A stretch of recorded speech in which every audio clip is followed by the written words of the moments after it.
দেখো যুদ্ধের গতি প্রকৃতি একটা জিনিস দেখলে খুব বোঝা যায় যে আজকে দেখো ইসরায়েলের কোনো টপ জেনারেল কোনো টপ অফিসিয়াল তারা কি কেউ মারা গেছেন? এখনো মারা যাননি। কিন্তু ইরানের মোটামুটি ডজন খানেক। আমার ঠিক এই জায়গাতেই প্রশ্ন, মানে ইরানের টপ মিলিটারি জেনারেল বা ইন্টেলিজেন্সের চিফ বা একদম সামরিক কর্তাদের একদম মাথা যারা, বা ইসরায়েলের চোখে যারা একদম টপ সন্ত্রাসবাদী ইরানের, তারা প্রত্যেকে নিকেশ হয়েছে।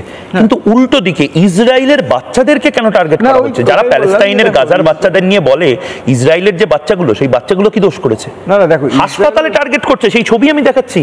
না ইসরায়েলের টার্গেট অ্যাটাকটা অনেক স্পেসিফিক এবং অনেক স্পেসিফিক টার্গেটে তারা হিট করছে, যে ওরা ইরানের নিউক্লিয়ার ফ্যাসিলিটিটাকে হিট করতে চায় এবং যাতে ইরান ভবিষ্যতে কোনো রকম নিউক্লিয়ার উইপন ডেভেলপ না করতে পারে, কারণ ইসরায়েল মনে করে যে সেটা তাদের ভবিষ্যতের অস্তিত্বের জন্য সংকট। উল্টো দিকে ইরানের যেটা চলছে সেটা হচ্ছে ওই অনেকটা তৃণমূলের পঞ্চায়েত ভোটের মতো, যে যেখানে পারছি যেমন পারছি একটা করে বোমা মেরে দিচ্ছি। এইটা হচ্ছে তফাৎ। তো এইখানে মানে যুদ্ধের গতি প্রকৃতি কোন দিকে যাচ্ছে সেটা তো আরও আগামী দুদিনে আরও বেশি পরিষ্কার হয়ে যাবে।